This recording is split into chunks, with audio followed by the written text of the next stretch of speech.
on. Yeah, cool. So, hello everybody. I'm just going to change my view so that I see myself rather than all of your lovely faces, which I love seeing, but I need to see that I'm actually in frame.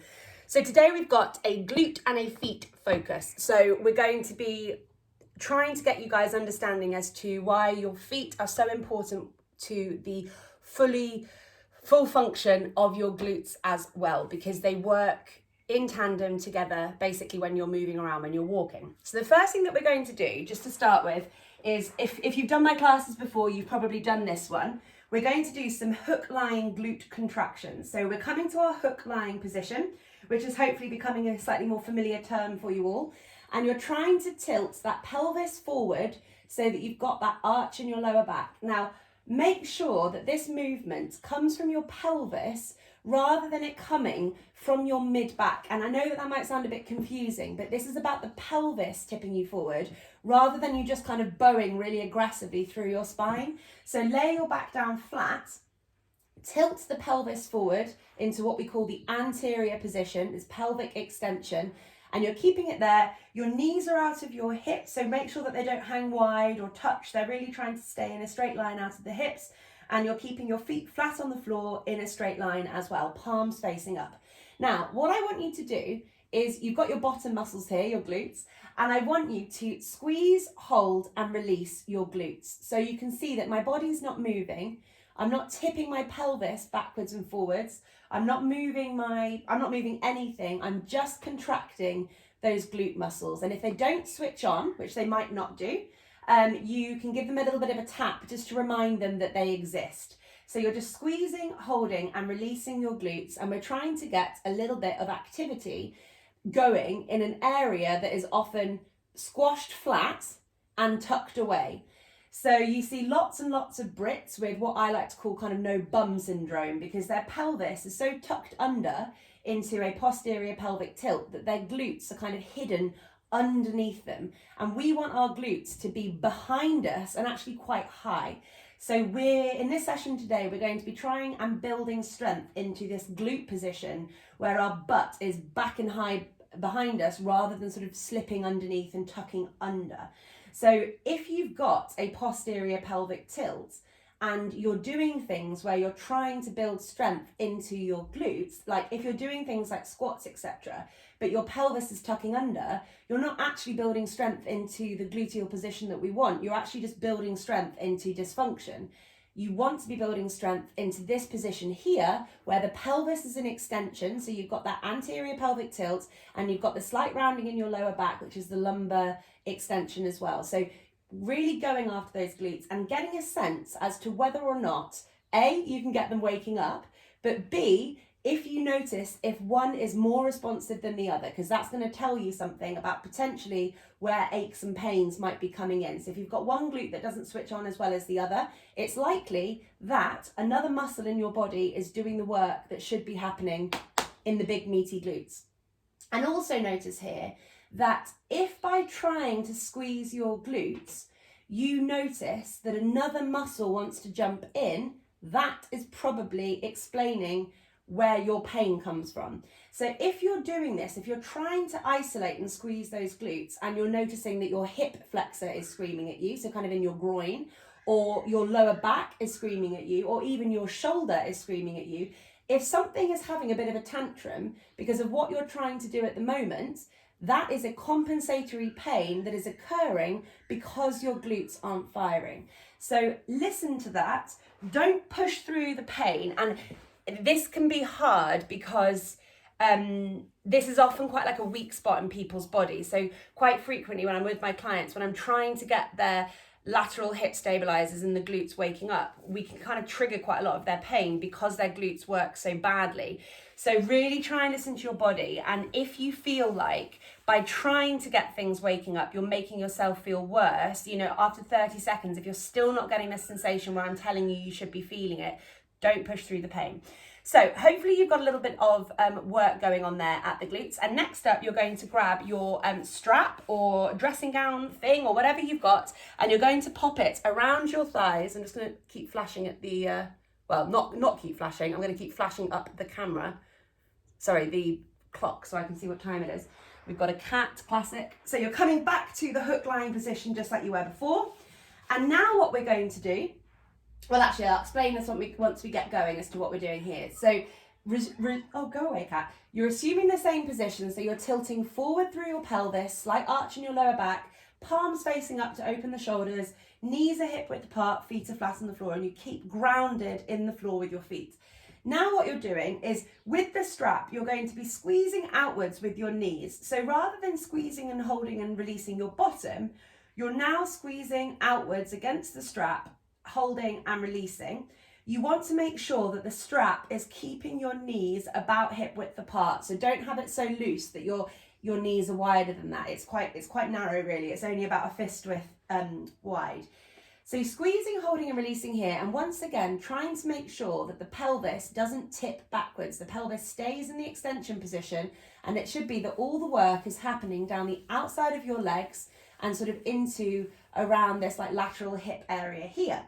So to start tying together some of the theory that we're going into today, what we did before is we got your glutes hopefully waking up, and that was getting the glutes waking up in isolation. But in reality, your glutes don't work in isolation. So there is never a time, unless you're like me and you're always doing weird stuff, but there's never a time when you're walking along where you're thinking, I'm going to squeeze my glute now to achieve the movement that I want to achieve. You don't think about squeezing a muscle to achieve a movement. You think about moving a joint, which will then get you from A to B. So it's this movement of joints that set off muscular reactions down the kinetic chain or up the kinetic chain. So we don't want to be teaching people how to isolate their glutes and just squeeze, hold and release, because that's actually not very helpful in practice. We want to teach your muscles to react to what your joints are doing. So right now, your knees are moving outwards, so you are abducting, abducting at the hip, so you're taking your legs away from the midline, and you're also slightly externally rotating your femur, your hip, your thigh bone in the hip socket. So this is giving you that sort of burn around here, which is a more realistic way of getting this kind of replication that happens of how when we're moving around basically. So we're trying to get your joints stimulating a reaction at the bum. So hopefully that is happening. You're feeling it in the right places and you've got a nice muscular burn. And now I'm afraid to say that we're going to do our foot circles. So we've done these before. To any of my clients, you're lying there thinking, oh, for goodness sake, I don't want to do my foot circles. But we've woken up the glute area. Now we want to try and wake up the lower leg and foot area so that later on in the session, we can tie the two together and you're going to become this powerhouse that is just walking around, so powerful on their feet, their glutes are firing. You're going to be like Jennifer Lopez in a week. So what we're going to do this time, and I've got a cat now who's taking up my space, which is not very helpful. You're going to extend yourself out long. You're going to take your hands under the thigh of one leg, and you're going to try and roll your shoulder blades back and down behind you, keeping relaxed in your upper body. So you should not be curved up and super tense here. It's nice and relaxed in the shoulders, and this is realigning the shoulders and the upper spine as well. Now, notice how with my extended leg, this is hip extension here, so my extended leg, the one that's out flat, I'm dorsiflexed at the ankle. So I'm going to run through these terms because I know most of you will probably know because you came to the class the other day, but there are some new people here today. So make sure that your foot that's on the floor isn't floppy and relaxed, and make sure that you're not just pulling back in your toes, you're pivoting at the ankle to get a 90 degree at the ankle, and that is putting a stretch through your calf and therefore through your hamstring up into the pelvis. With this leg, we are going to turn from the ankle. So if you're watching the screen here, I'm turning from my ankle rather than bouncing around like a lunatic at my knee, okay? So really try and get the movement happening at the foot and the ankle rather than the knee. And we're going to do 30 turns in one direction. So off we go. So I'm going to count. You don't have to do anything at the same pace as me. So 30, 29, 28, keeping the other foot active in dorsiflexion. 27, and try and push the knee onto the floor on the extended leg. 24, 23, 22, 21, 20, 19, 18, 17, 16, 15, 14, 13, 12, 11, 10, 9, 8, 7, 6, 5, 4, 3, 2, 1. Opposite way, 1, 2. So if you keep going, I'm counting in my head, although I've been told that my counting is questionable, which I will take as true. So you'll probably notice that this second direction is harder. And that's not only because you're starting to get tired, but it's because you subconsciously chose the direction that your foot more naturally moves in. So this opposing rotation is like the opposite way that your foot really wants to move. So it probably feels a little bit more malcoordinated. You probably feel a bit more rusty in that ankle joint. Do 10 more, 10, 9, 8, 7, keeping that other foot still dorsiflex towards the ceiling and active. There is all this stuff that's still happening on the extended leg, even though you're not concentrating on it. 2, 1, and now worst of all, we're going to do the point and flex. So off we go, 30, 29, 28, 27, 26, 25, 24, 23, and I'll be counting again, but this is kind of combating those heeled shoes. So every single day when you put your trainers on with a nice fluffy heel, you're wearing a pair of heels, which is pointing your feet downwards into plantar flexion, and it's not allowing your ankle to move through dorsiflexion, and that can be a root cause of many, many issues. This exercise here is giving you dorsiflexion and plantar flexion, so it's taking you through an important range of movement. 10, 9, 8, 7, 6, 5, 4, 3, 2, 1. Good job. And we're going to swap sides. So the other leg goes down to the floor, trying to keep that calf pinned to the floor, trying to keep the ankle dorsiflex, feet, the toes facing up towards the ceiling, shoulders back and down behind you, upper body stays relaxed, and off we go. 30 circles on the other foot. So from the foot rather than the knee. 30, 29, 28, 27, 26, 25, 24, 23, 22, 21, 20, 19, 18, 17, 16, 15, 14, 13, 12, 11, 10, 9, 8, 7, 6, 5, 4, 3, 2, 1. Other way. 1, 2, 3, 4, 5, 6, 7, 8, 9, 10, 11, 12, 13, 14, 15, 16, 17, 18, 19, 20, 21, 22, 23, 24, 25, 26, 27, 28, 29, 30, point and flex. 1, 2, 3, keeping that other foot active, facing up towards the ceiling, and that's giving you hip extension, it's giving you a stretch down the back of your calves. There's loads of stuff going on. 15, 16, 17, 18, 19, 20, 21, 22, 23, 24, 25, 26, 27, 28, 29, 30. Good job. So you guys just stay there, but you are going to need your strap and your block this time. So we've woken up your glutes in isolation. We've used your knees to wake up your glutes. We've woken up your feet, and now we're going to start piecing your body back together.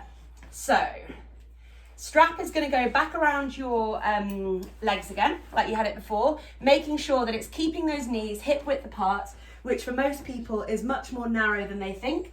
And this time you're going to put your block, if you've got a yoga block, you're putting it in between your legs this way, sorry, in between your feet this way, so it's going to look a bit like this.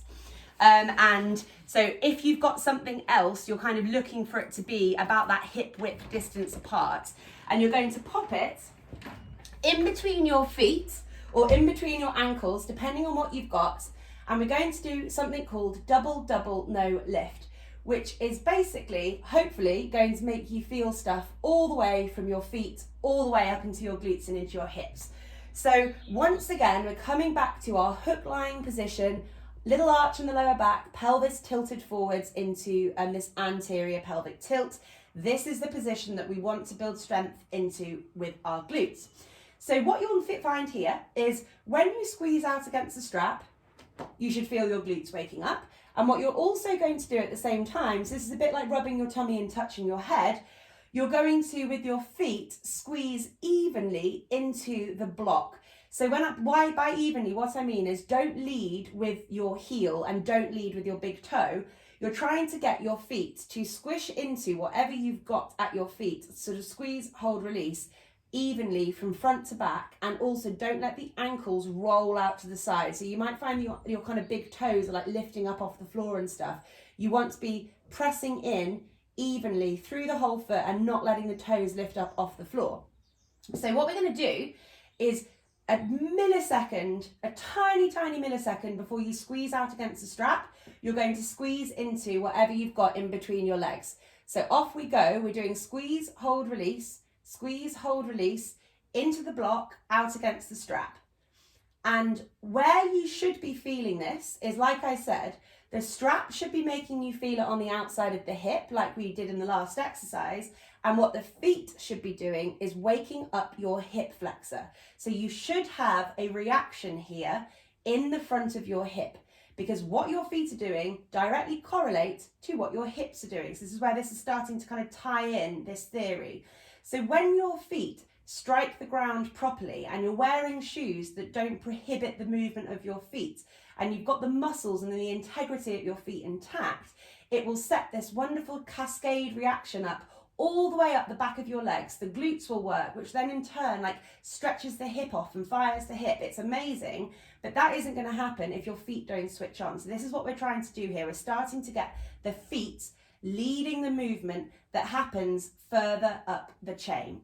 So if you're struggling to get both reactions going, what I would recommend doing is kind of break it down into two separate movements. So perhaps stop squeezing out against the strap for a second and just focus on squeezing into the block with your feet and feel how that should create that reaction in that groin area.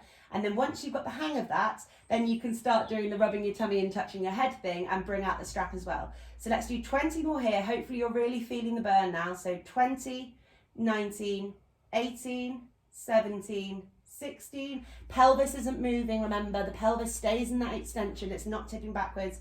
15, 14, 13, 12, 11, 10, 9, 8, 7, 6, 5, 4, 3, 2, 1. And that exercise is one of my absolute favourites to give to a very common posture type that I see when we've got somebody with the kind of collapsing in knees, which we call the valgus stress. So someone who's got the valgus stress and sticky out feet, the exercise that you have just done is doing the opposite of that. So it's getting your feet back into a more parallel position, and at the same time, it's waking up the muscles around here. They're going to draw your knees out of that valgus stress position. So it's very, very good. So cool, things are waking up now, hopefully, and we're going to start making it a little bit harder, but the exercises in theory stay the same. I'm just going to have a little sip of my tea, which is going cold. So you're going to grab your block and we're going to come to our prone ankle squeezes, which we've done these before. For prone ankle squeezes, you're just relaxing your head on the floor. So do not put your spine into extension here. We will do that as the next move, but just for the first one, just relax things off here. You're going to grab your block or your pillow and you're going to pop it in between your feet for me, like so. So the same width as you just did in the double no lift, and this time it's going in between your feet in exactly the same way. So you've got the block running on the inside edge of your feet. You can see here, my hips are on the ground in extension, which is great. My knees are at 90 degrees. My ankle is at 90 degrees. And look, my toes are lower down than my ankle because my ankle is in dorsiflexion. As you get tired, your feet are going to want to get floppy and sort of start poking up. And we don't want that. We really want to try and keep the ankle at 90 degrees in dorsiflexion, the knee at 90 degrees in dorsiflexion. And by the way, your knees should be straight out of your hip. So try not to take your knees too wide. You might be in a sort of more like a child's pose, which isn't what we want. You want the knees at the hip width apart. So upper body stays relaxed, and you're trying to do exactly the same movement with your feet that you've just done in the last exercise. So you're trying to use the whole inner edge of that block. You're trying to use the whole of your foot to squeeze the inner edge of the block. So try not to lead with the big toe, and try not to lead with the heel, and try not to roll from your ankle. It's like the inner medial edge of your foot is squeezing into that block. You can see here that my ankles aren't moving. You know, I'm not like changing the angle of my ankles or pointing my feet or anything. The ankles stay locked in dorsiflexion. The knees stay at 90 degrees, and hopefully you're feeling this around this glute area. So for some of you, you might be feeling this in your lower back because your lower back at the moment can't handle this pelvic, hip and spinal extension. If that's the case, come back to the exercise that we were doing before. So this is kind of, we've been stacking each move on top of each other, making it a little bit harder at a time. So if your body struggles with getting into this position, go back to the one that we did before. But this is a little bit more powerful because this is going to be waking up those glutes using your feet. So you're not actively contracting your glutes like you were at the beginning. Your feet are setting off this chain reaction up the back of your body. You should kind of feel it maybe in the hamstrings as well as the glutes. But in this position, your hip is an extension.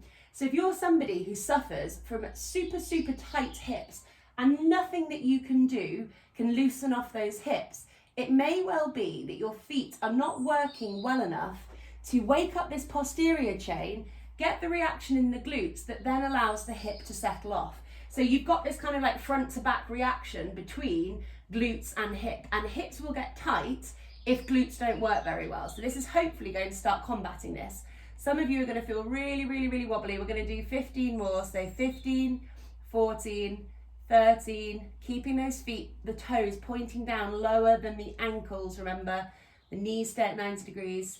11, 10, 9, 8, 7, 6, 5, 4, 3, 2, 1. Amazing job. I don't know about you, but I am certainly feeling the burn around there. So I've got a little bit of valgus stress. I've got those knees that slightly cave in, and it shows me that I'm a little bit weak in my glutes, which are the abductors of the hip, and they're also the internal and external rotators of the hip, depending on which glutes we're talking about. So for those of you who've got my posture, I mean, this is a great session for me and I am burning hard. So like I said, always listen to your body. So I'm trying to stack these classes so that we're starting off easy and we're making each move harder. If we get to a move that you can't do because you're in pain, go back to one of the exercises that we did earlier where you were able to do it without there being pain, basically. So if you can't do the next one because it's too much on your spine, go back to the one before and continue that way if you can't do the one before either. So we're going to come to active cobra, which is really requiring this function at the feet that we haven't actually kind of brought in yet. So for active cobra, you're putting your elbows underneath your shoulders, and you're really trying to squeeze those shoulders back and down behind you. So we don't want shoulders that are slumping forward like this and kind of slipping forward in front of our body. We want the shoulder blades back and down behind us, sort of touching almost at the back of our spine. You're keeping your head up, but that does not mean crinking. I always say crinking, I don't even think that's a word. Tipping your head back so that you're crushing the back of your neck. So don't try and get the extension that's not happening at your spine happening at your neck. So I see people that are kind of, they're not doing the right thing at their shoulders, and then they're desperately looking up to pretend that they're getting a back bend, but they're not. It's all about where your shoulders are, really. So if you're down here, that's also fine, but you're trying to get the shoulders back and down behind you, but then don't be aggressive with your neck looking up. You're looking forward, working with where your body can go. So this is the upper body position, squeezing back and down. You've noticed that I've taken my knees wide and I'm putting the soles of my feet together. So we did this the other day, but there are some of you that weren't here the other day, so we'll walk through it again. And what I'm doing, it's a funny exercise. You are squeezing, holding and releasing the soles of your feet together. So very, very similar to the exercise that we've just done, but now this is requiring more function from the foot because you've changed that foot position. It's not a generic kind of command from the ankle. This is like using the nuances of the bottom of your feet. So you're squeezing, holding and releasing your feet together, and you can see that I'm getting a reaction in my glutes. I'm not actively squeezing and holding my bottom. My bottom is reacting because of what my feet are doing. And I'm trying to keep those shoulders back and down, and I'm looking forward, but if I'm getting tense in my back or tense in my neck, you can just relax that upper body down. Do not fight through what your body can't do properly yet, but I have faith that it will be able to do it properly at some point in the future if you continue. So you're trying to keep the squeeze happening with the bottom of your feet evenly, not leading with one foot over the other, not leading with your big toe. It's like the whole bottom edge of your foot is squeezing, holding and releasing. And what's happening here is you are in external hip rotation here. So because your knees are wide and twisted in the way that they are, you're building strength into the external rotators of the hip, which is also going to help those people that have got these knees that have collapsed in more narrow than the hips. So we'll do 20 more of these. My mum told me that I did too many of these the other day, so I'm going to try and not torture you for too long. So 20, 19, 18, 17. So it's the feet that are squeezing and the glutes are reacting. You're not squeezing your glutes.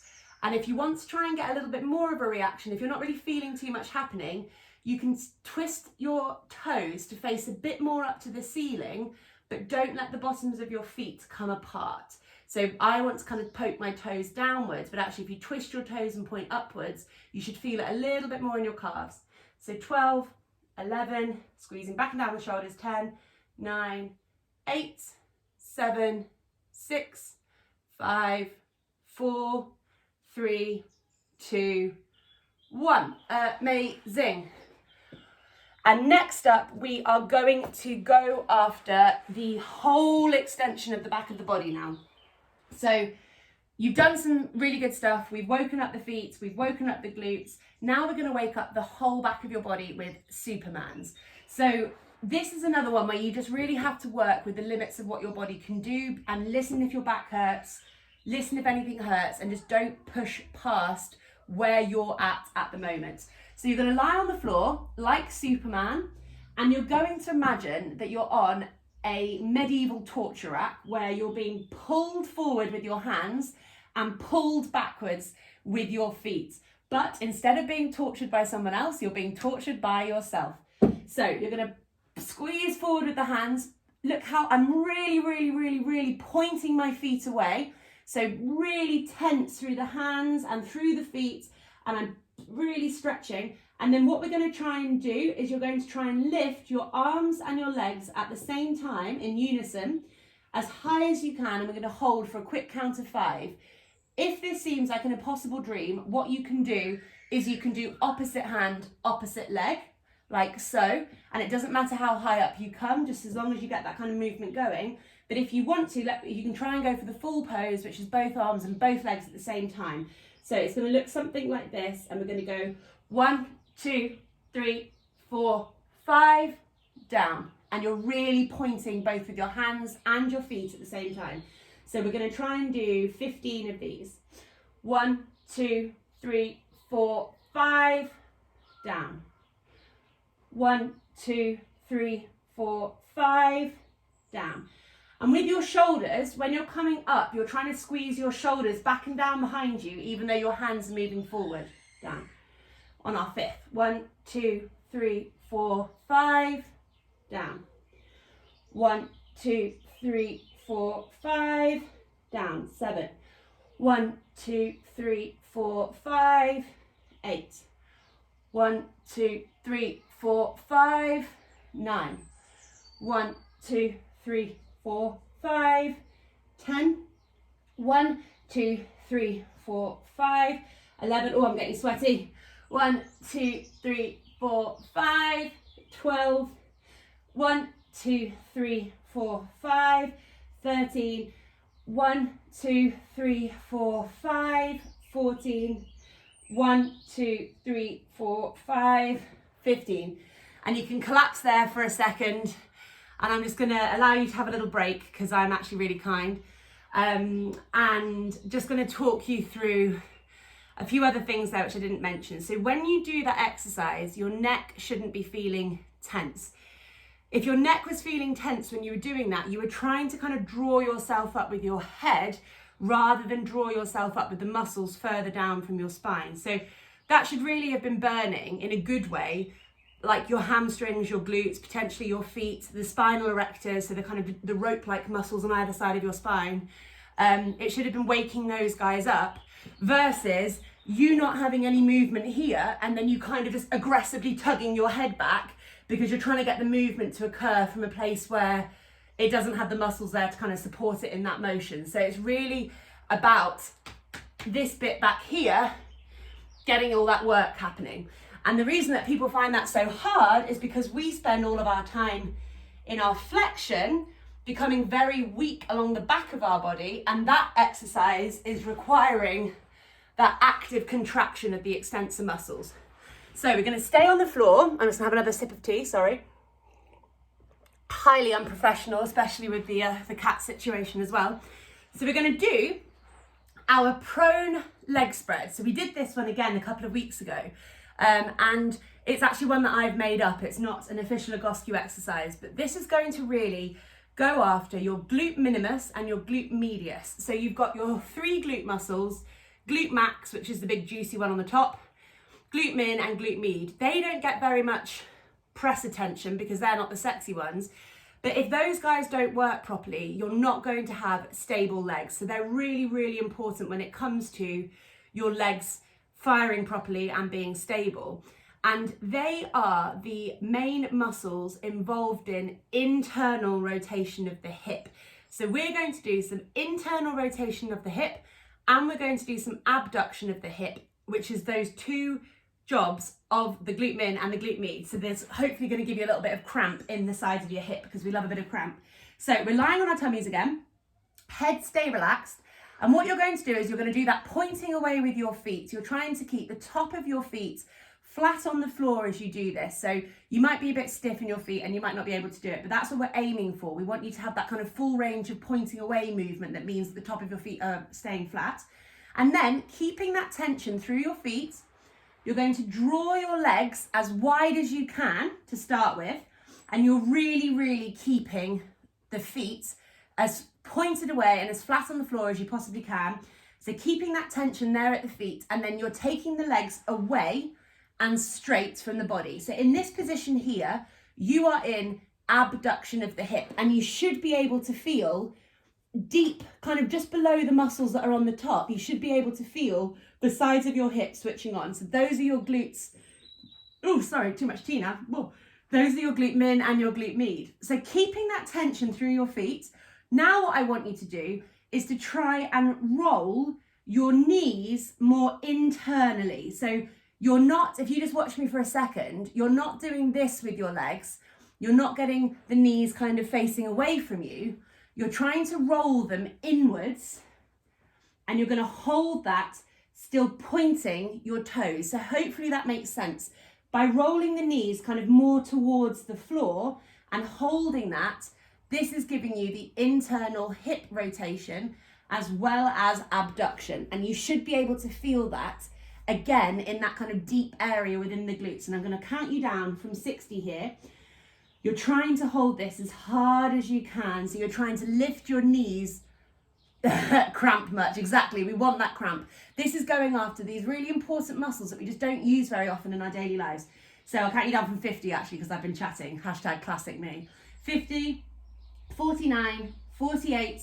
If you get the cramp, by the way, let it come, let it go, and then start again.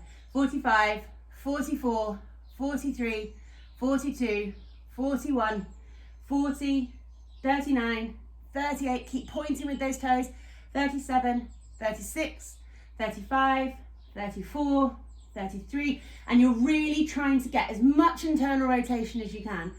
30, 29, 28, 27, keep squeezing with the feet, 26, 25, 24, 23, 22, 21, 20, 19, 18, 17, 16, 15, 14, 13, 12, 11, 10, legs should be wobbling and on fire, 9, 8, 7, 6, 5, 4, 3, 2, 1. Oh, good job, relax, off.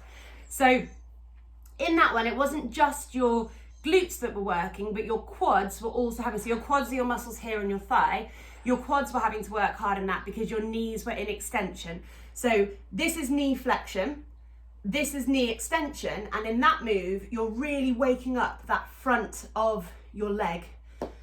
I'm really out of breath, I need to have a little break myself. Okay, so now what we're gonna do is we're gonna come on to one of my favorites. It's quite Jane Fonda-esque. and it's called inner outer thigh lifts. So this is going after this active abduction of the leg, basically. So we've done various things to get things waking up correctly, but at the moment we haven't done anything which is particularly actively moving our hip through extension. So you're going to come and lie on your side for me, and you don't have to worry too much about your upper body, but you know, you can kind of have your head propped up like this, you can sort of have your head on your hands, or like this, whichever kind of works for you. But what you are looking for is that when you look down your body, are you in a nice line, or are your knees bent? Are your feet kind of coming further forward than your hips? So you're trying to keep yourself nice and poker straight in this position. And the rules for this exercise are that you want to keep your pelvic headlamps.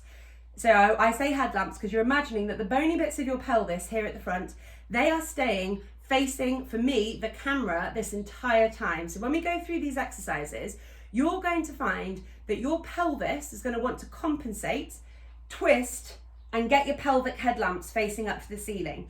We want you to keep those pelvic headlamps facing forwards, and don't let your ego get in the way. This is not about how high you take your leg up. This is about you taking your leg up as high as you can go without the pelvis tipping and compensating. So the exercise, I'll walk you through obviously all the nuances of it, but I just want to show you talk you through what this will look like when it's going wrong. When we do the exercise, which is going to be like this, the second part of it, this is extremely easy to achieve if you're kind of swinging wildly and the pelvis is just tilting behind. I feel like I'm a bit drunk actually when I'm doing this. This is kind of tilting wildly. This is easy. It's much more difficult to keep your pelvis still and get that true abduction of the hip, which is what we're going after. And I also want you to have a look at your knee as well when we're doing this, because you'll also find that the knee is going to want to twist externally. So it's going to like face your head to help you out. So because your TFL muscle, which is a tiny little muscle here that probably doesn't want to switch on, this muscle doesn't want to work. So other muscles are going to help you pretend that you're going to achieve the movement by getting this external hip rotation like this versus the abduction. So with the abduction, your pelvis stays facing straight ahead, as does your knee. So I'll run you through that again, but I just like to explain that beforehand because it's quite like it's difficult when you're in it to notice what's happening. So the first part of this exercise is you're going to take your knee over the top like so and just work with your body. So you might not be able to get your knee here, it might be closer to your foot, that's fine. Is your pelvis still facing straight ahead? So don't take that foot really close to your hip if it then means that you tip backwards in your pelvis and your headlamps are facing upwards. So the pelvis face forward, the foot is flat on the floor. You can't see my foot because my cat is unhelpfully laying in front of it, but it is flat on the floor. You're pushing out against this knee and you're holding that there. So in this position, you're getting a bit of external hip rotation and that's doing a bit of work as well. The underneath foot is dorsiflexed at the ankle. So I'm active at the ankle. You hopefully know what that means now. And what we're going to do is we're going to do 20 lifts like this, squeezing out against this knee. So you're maintaining that pressure against, in my case, my left knee, as I move my right knee like so. So this is working my inner thighs here, my adductors, my adductors of the hip. So we do 20, 19, and at the same time I'm pushing out against this. My pelvis is facing straight ahead, I'm not tipping. 16, 15, 14, 13, 12, keep active in the foot. 10, 9, 8, 7, 6, 5, 4, 3, 2, 1. Amazing job. And then the leg that you were just moving tucks underneath you. The knee stays in line with the hip. Now you're watching that this leg is actively dorsiflexed at that ankle and your pelvis is staying straight ahead and the knee is also facing straight ahead in this exercise, and you are going as high as you can without twisting your pelvis or twisting your knee.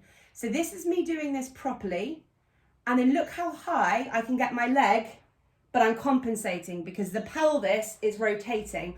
We are not getting a true abduction of the hip if we allow the pelvis to rotate. So off we go.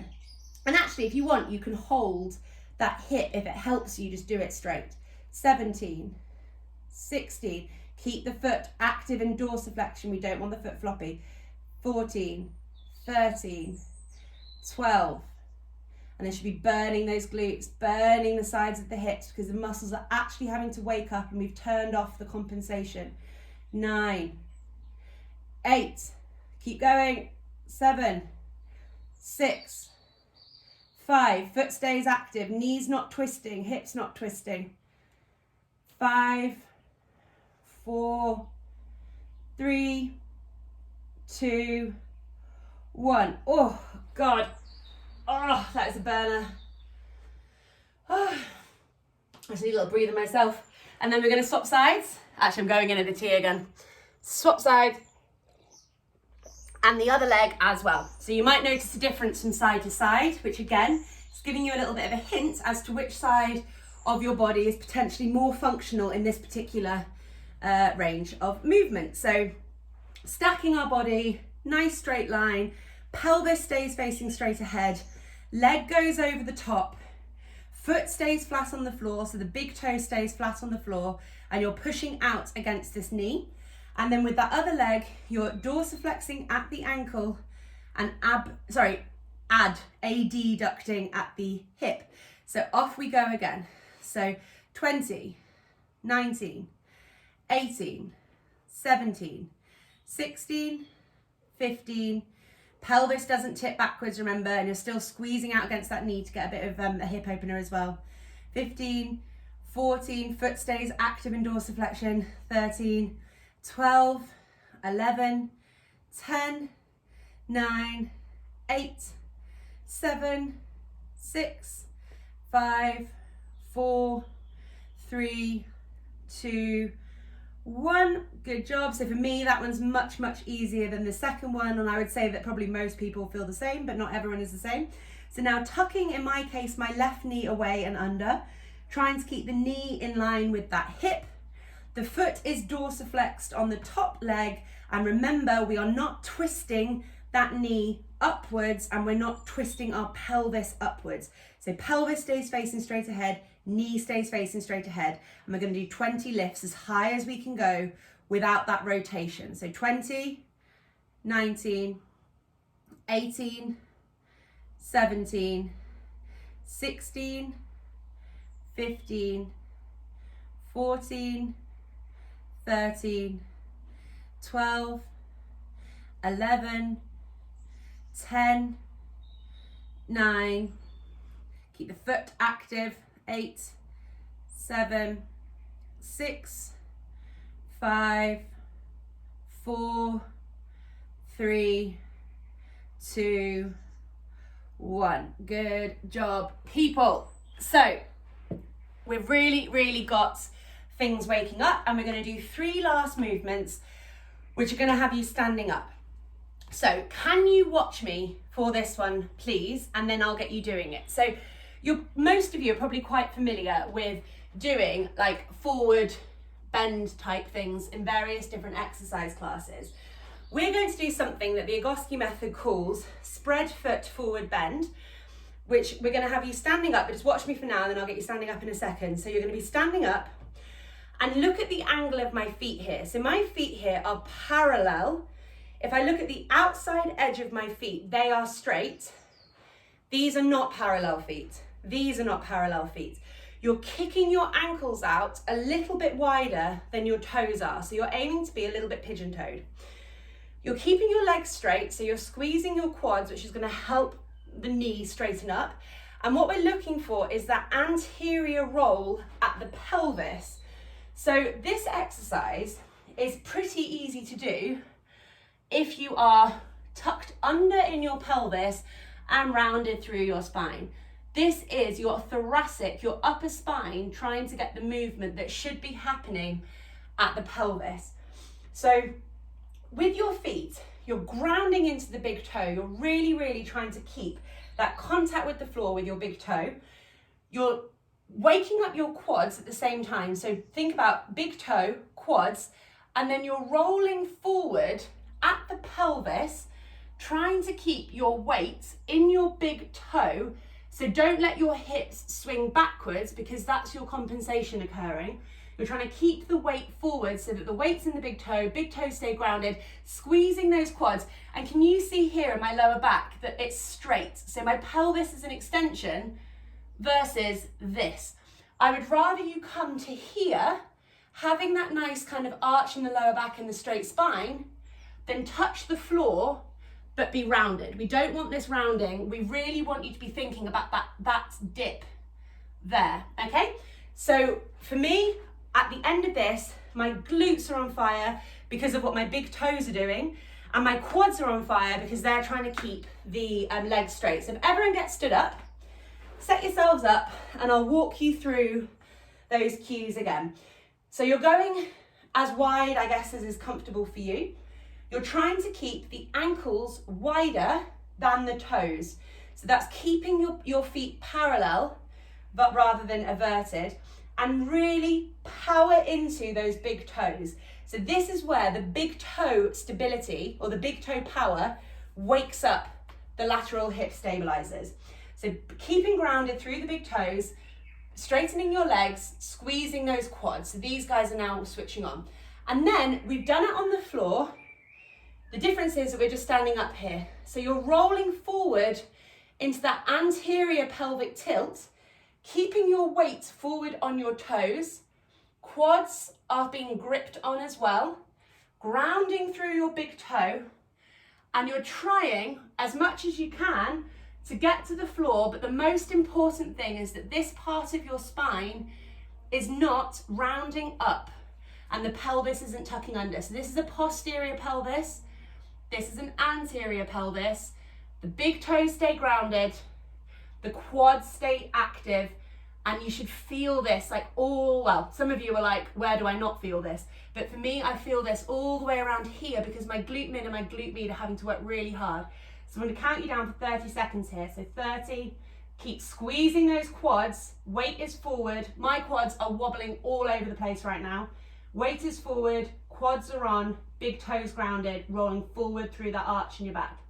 20, 19, whoa, 18, my quads, I'm like jelly. 17, 16, 15, 14, 13, 12, 11. I hope everyone else is like jelly because this is embarrassing. I've got like disco legs. 10, 9, 8, 7, 6, 5, 4, 3, 2, 1. Oh, yeah, so at the end there, my legs are like this because I need to wake up my quads more. They're not very strong. Okay, we did this one the other day as well. I'm just going to slightly adjust the angle of my camera so that it's on there. We're going to do one foot in front of the other. You're going to come to a wall, I think. You don't need a wall, but you might prefer to have a wall. And we're going to do our inline glute contractions. So we've started waking up our feet and we've started waking up our hips, but now we want them to be able to work in tandem when we're standing up. So it's kind of replicating a walking position. So you've got one foot in front of the other like a tightrope. The back foot is not angled out towards the side. And once again, you're staying grounded through that big toe, shoulders over hips. Weight is even from front to back, so don't dominate with back or front foot. You're trying to keep it nice and straight. You're squeezing those quads, squeezing those glutes. Actually, not squeezing the glutes yet. You're squeezing the quads and then you're pulsing at the glute again. So we're doing those same glute contractions that we did at the very, very beginning. But the difference is that we're standing up now and our body's having to work with all of our joints and our body weight and gravity all together. So watch how, when you do this, you might find that your big toes want to lift up off the floor. That's showing your body lacks this stability at the foot. And this is actually going to help with that, but you also have to really try and sort of push down with your big toes. So we'll do 20 more here, 20, 19, and hold the wall if you need to, but the aim is that you can take your hands away and get that balance. 17, 16, knees stay straight, 15, 14, 13, 12, 11, 10, 9, keep grounded through both big toes. If you stay grounded, I can feel this all around here for me right now. My big toe is having to work hard and it's switching on these lateral hip stabilizers. My counting has gone to pot. Sorry, Katie, Jane, I have lost my count. We're going to do 5 more. 5, 4, 3, 2, 1. Oh, shake it off. And then we swap sides. And then we're going to do one final difficult one, which is more about balance actually than it is about kind of like strength, I think. So get yourself balanced. Think about the weights being in the big toe rather than on the outside edge of your foot. Legs are straight, shoulders are over hips, weight is even from back to front, knees are straight, squeezing glutes, and off we go. We do 30, 29, 28, 27, 26, 25, 24, 23, 22, 21, 20, 19, 18, 17, 16, 15, 14, 13, 12, 11, 10, 9, 8, 7, 6, 5, 4, 3, 2, 1. Okay, cool. And the last exercise that we're going to do is called wall stalk. So I'll show you this first and then we'll get you doing it again. So you're coming to the wall and you're keeping the side of your body to the wall. So for me, my right hand side of my body is touching the wall. Your left foot, in my case, is about 10 to 15 centimeters away from the wall. So it's about kind of hip width, basically, from the wall. And once again, we're looking at that foot as staying straight. So the ankle and the toes are in line with each other. The toes aren't more wide and away from the wall than the ankle is. So try and keep that foot in this position. Then, without moving the position of your standing foot or bending your knee on the standing leg, so I'm going to cross my arms here, but it doesn't matter. You're going to lift your other leg up, dorsiflex the ankle, and what you're going to try and do is push against the wall using your knee and the outside edge of your feet. So I'll run you through that again. You're standing at the wall, the foot is straight on that standing leg. The standing leg foot does not react to this movement. You're staying grounded through the big toe, the knee stays straight, you're lifting the other leg, dorsiflexed at the ankle, you're pushing against the wall with the knee and with the foot, and the standing leg, you're trying to keep it straight. And you're going to hold this for 30 seconds with you pushing out against the wall. So 30, 29, 28, 27, 26, and try and keep the whole outside edge of your foot against the wall, because that's going to help realign your foot if you've got very sticky outy duck feet. 20, 19, 18, 17. So this is hip abduction, it's hip external rotation. The standing leg is having to stabilize using those glutes and using that big toe. 14, 13, 12, 11, 10, 9, 8, 7, 6, 5, 4, 3, 2, 1. Oh God, my hips are on fire. So this has been a really, really good class for me. Maybe selfishly I've chosen this for me, but this is exactly what my posture needs. So then same again, we turn around and then you've just got 30 seconds of this, and then we've got some questions again. So lining up that right foot, it's straight. The big toe stays grounded. There is no reaction from the standing foot, the standing knee, or your upper body. So there should be no like tipping backwards through your upper body. The shoulders stay over the hips. Nothing on the stationary side moves. It shouldn't need to. You lift up the leg, ankles in dorsiflexion, knee stays straight. The outside edge of your foot and the knee are pushing out against that wall, and we're going to hold for 30 seconds. So 30, 29, 28, 27, 26, 25, 24, 23, 22, 21, 20, 19, 18, 17, 16, 15, 14, 13, 12, 11, 10, 9, 8, 7, 6, 5, 4, 3, 2, 1. Well done, team. So that was your glutes and feet exercise menu. I hope we